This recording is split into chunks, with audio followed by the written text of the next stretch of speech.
Hello dear students, तो मैं हूं आरती। संस्कृति आईएएस के यूट्यूब चैनल पे आप सभी का स्वागत है। मैं फिर से हाजिर हूं एक नए टॉपिक को लेकर के। तो एक टॉपिक हमारा आज का है कि जो कश्मीरी हिंदू या कश्मीरी पंडितों का टॉपिक आप जो है लगातार जो है पढ़ रहे होंगे। अभी कुछ दिन पहले जो है कश्मीर फाइल्स मूवी भी आई थी, सबने देखी होगी। वहाँ पे आपने समझा होगा कि कश्मीर में जो है पंडितों के साथ या हिंदू जो लोग थे उनके साथ जो है कितनी बर्बरता की गई थी। तो उसी को जो भी वहाँ से 1990 में यह घटना हुई थी कश्मीर में, तो वहाँ से जो है लाखों लोग जो है निकल करके अलग अलग राज्यों में बस गए थे। तो उनको फिर से पुनर्स्थापित करने की बात की जा रही है।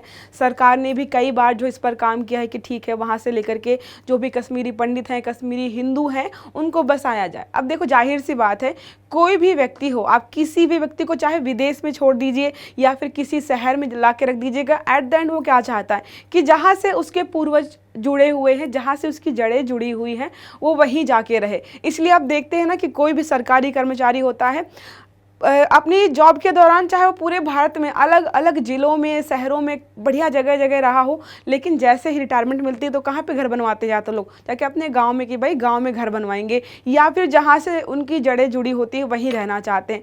तो ये जाहिर सी बात है, जो भी कश्मीर के लोग भले ही अलग अलग राज्यों में जो है रह रहे हों, उनको अगर मौका दिया जाए कि आप जाकर कश्मीर में फिर से जहाँ पर भी आप रहते थे रहे, तो वो जाकर ज़रूर रहेंगे। सरकार ने कई बार जो है कोशिश की है, योजनाएं भी चलाई है, लेकिन आपको पता है सरकारी योजनाएं कितनी अच्छी होती हैं या कितने अच्छी तरीके से काम करती हैं। कई बार सरकार बस जो है वहाँ पे घोषणाएं कर देती है कि हम इतने सारे लोगों को जो है वापस लेकर के आएंगे, घर बनवाएंगे, ये बनवाएंगे, लेकिन क्या है, अगर आप जाके देखेंगे ग्राउंड लेवल पर जो है कोई काम नहीं होता है। तो कश्मीर की एक जो है प्राइवेट संस्था है, या फिर मान लीजिए प्राइवेट 11-12 लोगों का ग्रुप है जिसका नाम है पीस फोरम, और उसने बोला है कि अब हम जो है कश्मीर में कॉलोनी बनाएंगे, ठीक है, और सिर्फ एक जगह नहीं, हर जिले में कॉलोनी बनाएंगे। और जो भी व्यक्ति कश्मीर से संबंधित है, चाहे वो कश्मीर का हिंदू हो, सिख हो, या फिर मुस्लिम कम्युनिटी का क्यों ना हो, अगर वो जो है किसी भी कारण से कश्मीर को छोड़कर गया है किसी भी अन्य राज्य में, वो आकर वापस यहाँ पर बस सकता है। तो हम सारी चीज़ों को बहुत अच्छे से देखेंगे कि इस मुहिम को जो आगे बढ़ाने के लिए जो है पीस फोरम जो है कैसे काम करने वाला है। आखिरकार उनके दिमाग में ये चीज़ आई कहाँ से कि हमें ऐसा करना चाहिए, क्योंकि ऐसा कोई भी मतलब किसी भी ज़िले में या किसी राज्य में ऐसा बहुत कम होता है कि कोई प्राइवेट संस्थान सोचे कि हम जो है यहाँ के लोकल लोगों के लिए जो है एक तरीके से जन कल्याणकारी काम करेंगे, ठीक है। तो इसलिए हमारे लिए बहुत ज़रूरी है कि क्या ये जो योजना उन्होंने बनाई है ये एक तरीके से कारगर साबित होगी वहाँ के लोगों को बसाने के लिए। तो क्या लिखा है, विस्थापित कश्मीरी हिंदुओं के लिए एक पुनर्वास का प्रयास। तो इस पे आप ऐड कर लीजिएगा, हिंदू ही नहीं, यहाँ पे मुस्लिम या सिख समुदाय से संबंधित लोग भी अगर वापस जाना चाहें, वहाँ रहना चाहे तो जाकर रह सकते हैं।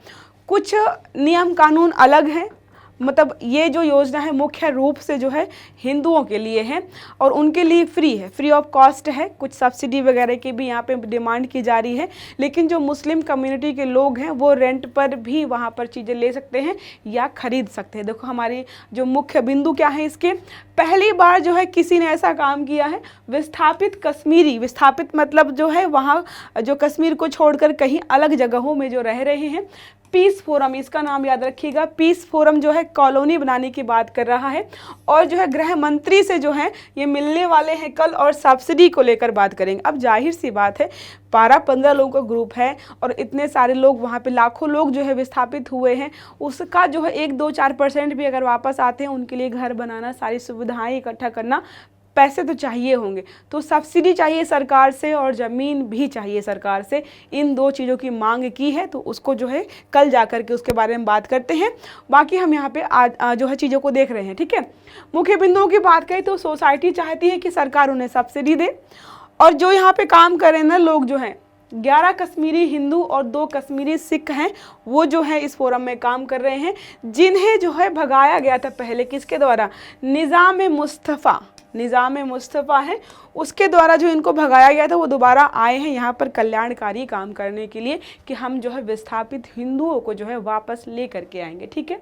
अगर बात करें यहाँ पर कि जो पीस फोरम है वो क्या कर रही है। देखो उन्होंने क्या किया है, उन्होंने एक सोसाइटी का नाम भी डिसाइड कर लिया है, एक वेबसाइट भी बना ली है कि आप इस वेबसाइट के माध्यम से चीज़ें कर सकते हो। तो एक निजी आवासीय कॉलोनी विकसित होगी, निजी है, ठीक है, सरकारी नहीं है।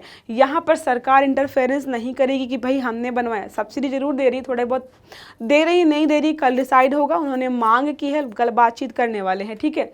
The displaced Kashmiri residents housing cooperatives, society का नाम क्या है, द डिस्प्लेस्ड विस्थापित कश्मीरी रेजिडेंट्स हाउसिंग कोऑपरेटिव्स, और यहाँ पर इसका नाम रखा गया है, पंजीकरण हो गया है। अगर आपको वेबसाइट जानी है तो देखो वेबसाइट भी है www.displacedkashmiris.in, ठीक है। तो इन्होंने सोसाइटी का नाम भी रखा हुआ है और यहाँ पर जो है उसका वेबसाइट भी बना लिया है। अब यहाँ पे आपको जैसे मैंने बताया कि सिर्फ हिंदू धर्म के लिए नहीं है, मुस्लिम धर्म के लोग भी हैं जिनको वहाँ पर हिंसा, जिनके साथ हिंसा की गई या फिर किसी भी कारणवश जो है उनको जो है कश्मीर छोड़कर जाना पड़ा। सिख समुदाय के लोग भी वहाँ पर रहते थे। जाहिर सी बात है कि सिर्फ जो है हिंदू में जो है सिख भी आ जाते हैं, तो सिख समुदाय के लोग भी जो वहाँ रहते थे वो लोग भी वापस आ सकते हैं, बशर्ते यहाँ पर जो है थोड़ा मुस्लिमों के लिए या जो दूसरे धर्म के लोग हैं उनके लिए ये है कि वो खरीद सकेंगे, ठीक है। अगर जो है उनको कॉलोनी में जो है फ्री कॉलोनी जो मिल रही है, अगर उनमें जगह नहीं मिलती है तो बाद में खरीद भी सकेंगे। अभी तो क्या है, सरकार ने जो है चलाई थी योजनाएं कि हम जो है लेकर के वापस आएंगे, लेकिन वो जो है काम करते दिखाई नहीं दे रही हैं, इसलिए जो है वहाँ के लोगों को खुद ही काम करना पड़ रहा है। ट्रांजिट कॉलोनीज़, देखो ट्रांजिट कॉलोनीज़ क्या होती हैं, ऐसे ही कच्चे मकान बना दो उनको ट्रांजिट कॉलोनी बोलेंगे, या फिर जो है उनको जैसे जो सरकार ने जब मुहिम चलाई कि हम जो है कश्मीर में जो है लोग वापस लेकर के आ रहे हैं, जो भी कश्मीरी हैं वापस आ सकते हैं। जब लोग वहाँ पर गए तो देखा कि कॉलोनीज तो बनी ही नहीं है, कच्चे मकान बने हैं, या तो वहाँ रहना पड़ रहा है। और 400 से प्लस लोग ऐसे हैं जो कि कहाँ पर रह रहे हैं, किराए के मकानों में रह रहे हैं। तो यहाँ पर जो है ये ग्रुप है जो पीस फोरम, उसने बोला है कि ट्रांजिट मकान या ट्रांजिट आवास हमें नहीं चाहिए, पक्की कॉलोनियाँ चाहिए, हमें पक्की कॉलोनीज़ बनानी है, पक्के घर बना कर देंगे हम। तो क्या है, बिल्कुल सुरक्षित और एकदम सक्षम चीज़ें यहाँ पर लेकर आ रहे हैं। तो ट्रांजिट कॉलोनियाँ नहीं, स्थायी आवास देने की बात की गई है, ठीक है। तो यहाँ पर स्थायी आवास देने की बात की गई कि हमारा उद्देश्य क्या है, कश्मीरियत को बहाल करना। अब जैसे क्या है, कश्मीर जो है किससे है, कश्मीर में रहने वाले लोगों की वजह से है। किसी भी राज्य को आप उस राज्य के लोगों के द्वारा जानते हो ना, तो वही है इसका जो लक्ष्य है, वो ये है कि हम कश्मीरियत को बहाल करना चाहते हैं। जो भी कश्मीर का कोई व्यक्ति है, वो देश के किसी कोने में पड़ा हुआ है, रह रहा है, उसकी कोई पहचान नहीं है, अपना कल्चर फॉलो नहीं कर सकता, अपना वो इन्वायरमेंट छोड़ करके आया हुआ है। तो इसलिए चाह रहे कि भाई वापस आए और कश्मीर जैसा पहले था 1990 के पहले, उसी हालत में हम फिर से इसको लेकर के आए। प्रत्येक ज़िले में उन्होंने बोला है कि ऐसा नहीं है कि जो है एक ही ज़िला पकड़ा और वहीं पर सारी कॉलोनी बना दी, नहीं, हम जो है प्रत्येक जिले में कॉलोनी बनाएंगे, क्योंकि जब विस्थापन हुआ था तो पूरे कश्मीर से अलग अलग जिलों से जो है लोग वहां से बाहर गए थे। तो अगर कोई व्यक्ति है किसी जिले से संबंधित तो एटलीस्ट उसको अपने जिले में आवास मिले, तो इसलिए हर जिले में आवास बनाने की बात की जा रही है। फिर क्या है, कई विस्थापित परिवारों ने किया है संपर्क। जब सरकार ने योजना चलाई थी तो मुश्किल से 400-500 लोग आए थे, ठीक है। अब यहाँ पे जो इन्होंने योजना चलाई है पीस फोरम ने, तो बोला है कि हमने जो है ये जो वेबसाइट बनाई है और जो अनाउंसमेंट किया है, उसकी वजह से बहुत सारे लोग हमसे जो है कांटेक्ट कर रहे हैं कि वो जो है फिर से वापस जो है यहाँ पर आना चाहते हैं। देखो लिखा है 5 वर्ष पहले केंद्र सरकार को 419 विस्थापित कश्मीरी हिंदू परिवारों ने कश्मीर लौटने की इच्छा से अवगत कराया था। देखो इन्होंने क्या लालच दिया था कि आवास देंगे, सरकारी नौकरियों में जो आरक्षण देंगे और भी सुविधाएं देने की बात की थी, ताकि जो है लोग वापस जाकर वहां पर रहें।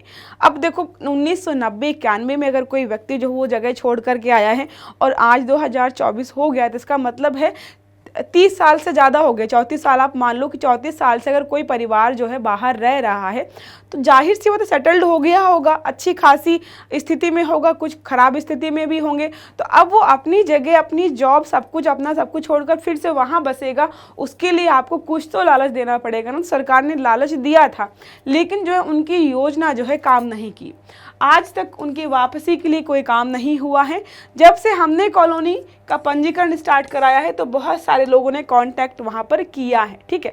अब जो अगर हम इसका बैकग्राउंड देखें, आप सबको पता है 1990 में क्या हुआ। वहाँ पे जो मुस्लिम बहुल इलाके थे या मुस्लिम जो आतंकवादी या उग्रवादी जो भी कह लीजिए आप, वो लोग थे, उन्होंने जो है हिंदू खासकर वहाँ के पंडितों पर जो है, हिंदू पंडितों पर जो है आक्रमण करना शुरू कर दिया। हिंसाएं होने लगी, बहुत सारे लोग जो हैं वहाँ पर मारे गए। माना जाता है कि 1990 के आसपास लगभग वहाँ पे 1,40,000 से लेकर के 1,20,000 से लेकर के 1,40,000 पर वहाँ पे लोग रहते थे, ठीक है। अगर अब जो है आप जाकर देखेंगे तो माना जाएगा कि 3 से 4 हज़ार जो है लोग या परिवार वहाँ पे रह रहे हैं। देखो सारा डाटा दिया है। वहाँ पे हिंसा बहुत बढ़ी। JKLF की चर्चा जो है कुछ दिन मैंने पहले की थी कि एक बड़ी सी यूनिवर्सिटी है, वहाँ पर डिबेट कश्मीर को लेकर हो रही थी और आज़ाद कश्मीर टॉपिक था वहाँ पर, आज़ाद कश्मीर, और टॉपिक के पक्ष में बोलने वाला एक व्यक्ति जो इसी संगठन से जुड़ा हुआ था। तो JKLF और अन्य इस्लामी उपद्रवियों द्वारा निशाना बनाया जाने लगा, उनको मारा जाने लगा। पाकिस्तान समर्थक, स्वतंत्रता समर्थक, देखो इन पर जो हमले हुए ना, एक तो वो लोग थे जो पाकिस्तान समर्थक थे, दूसरे वो लोग थे जो कि जो है फ्री कश्मीर का समर्थक थे, और तीसरे वो लोग भी थे जो ये सोचते थे कि जो लोग यहाँ पे हिंदू पंडित रह रहे हैं वो जो है सरकार के समर्थक हैं। सरकार के समर्थक समझ रहे हैं। सरकार हमेशा से चाहती थी कि कश्मीर जो है, जो अलग अपने आप को आज़ाद बोलता, जो कश्मीर में जो भी थोड़े बहुत जो लोग हैं अपने आप को पाकिस्तान का पार्ट समझते हैं या अपने आप को भारत का हिस्सा नहीं मानते हैं, और जो वहाँ पे हिंदू रह रहे थे तो वो तो मानते थे कि भाई हम भारत का ही हिस्सा हैं। तो जो सरकार के समर्थक थे खासकर उनको भी वहाँ पर निशाना बनाया गया था। ये सारा देखो लिखा है। 1,20,000 से लगभग 1,40,000 लोग वहाँ पर आबादी थी 1990 के बीच में। 1990 के बाद जो घटना वहाँ पर घटी, 3 से 6 लाख लोग हो गए। और अगर आप देखेंगे ना 2016 में कश्मीर घाटी में केवल और केवल 2 से 3 हज़ार हिंदू बचे। मतलब क्या है, लाखों की आबादी थी और यहाँ पे कितने लोग बचे हैं, 2 से 3 हज़ार लोग ही यहाँ पर बचे हैं। अगर अब देखें तो अधिकांश हिंदू अब जम्मू और कश्मीर के संभाग और देश के अन्य जिलों या हिस्सों में बस गए हैं, ठीक है। तो समझो आप 1990 में जो है लगभग 1.5 लाख थी, और अगर 2016 में देखा जाए तो कितनी है, 2 से 3 हज़ार। परसेंटेज बिल्कुल डाउन हो गया है। अब इतने सारे लोगों को वापस बसाने के लिए कुछ तो सरकार को करना पड़ेगा। पुनर्वास के लिए यूपीए सरकार ने भी प्रयास किए 2008 में, इतने करोड़ रुपए दिए कि भाई हम जो है इतने करोड़ रुपए लगाएंगे और वहाँ पे जो है लोगों को लेकर के आएंगे। बाद में लोगों ने इसका विरोध किया या फिर खंडन किया कि बस दिखावा है और बेसिक या ग्राउंड लेवल पर सरकार ने कुछ नहीं किया है, ठीक है। फिर क्या, अगर बात करें पुस्तकों, ये घटना ऐसी थी कि इस पर बहुत सारी किताबें लिखी गई, बहुत सारी मूवीज़ भी बनी। आपने कश्मीर फाइल ही देखी होगी शायद, एक और मूवी भी बनी है इसके पहले। अगर आपने नहीं जो है एक तरीके से मूवी देखी है तो मैं आपको नाम बता देती हूँ। पहली मूवी थी विधु विनोद चोपड़ा द्वारा निर्देशित 2020 में, शिकारा कश्मीर, ठीक है। शिकारा कश्मीर हिंदुओं के पलायन पर आधारित है, ठीक है। तो अगर आपने नहीं देखी है, इस घटना को और अच्छे से समझना है तो समझ सकते हो। बाकी आपने द कश्मीर फाइल्स तो देखी होगी, विवेक अग्निहोत्री ने जो एक तरीके से बनाई है। बाकी कुछ किताबें भी लिखी गई हैं वहाँ यहाँ पर उसी घटना से संबंधित। देखो लिखा है, भारतीय पत्रकार राहुल पंडिता की 2013 में प्रकाशित हुई पुस्तक our moon has blood clots, our moon has blood clots जो है किसने लिखी 2013 में, तो राहुल पंडिता ने लिखी, जो कि इनके पलायन से संबंधित थी। दूसरी किताब है a long dream of home, जो वहाँ पे जाना चाहते थे उनसे संबंधित है। कश्मीरी पंडितों के उत्पीड़न, निर्वासन और पलायन पर लेखक हैं सिद्धार्थ गिगू और वरद शर्मा, ठीक है। तो ये किताबें, कुछ मूवीज़ वगैरह भी इस घटना पर बनाई गई हैं। तो ये हमारा आज का रहा सारा आर्टिकल, जिसमें हमने पढ़ा कि कश्मीर का एक प्राइवेट संगठन या मान लीजिए फोरम है जिसका नाम है पीस, वो जो है कश्मीरी हिंदुओं, मुस्लिमों और सिखों को वहाँ पे दोबारा पुनर्स्थापित करने की बात कर रहा है। कल जो है गृह मंत्रालय से वहाँ पर बात होगी, उसके बाद अगर कोई नया अपडेट आएगा तो हम उसको अच्छे से कवर करेंगे, ठीक है। अगर क्लास अच्छी लगी है, समझ में आई है तो प्लीज़ लाइक करिएगा, चैनल को सब्सक्राइब भी करिएगा और सारे वीडियो टाइम से मिलें इसके लिए बेल आइकन जरूर दबाइएगा। Have a good day, thank you.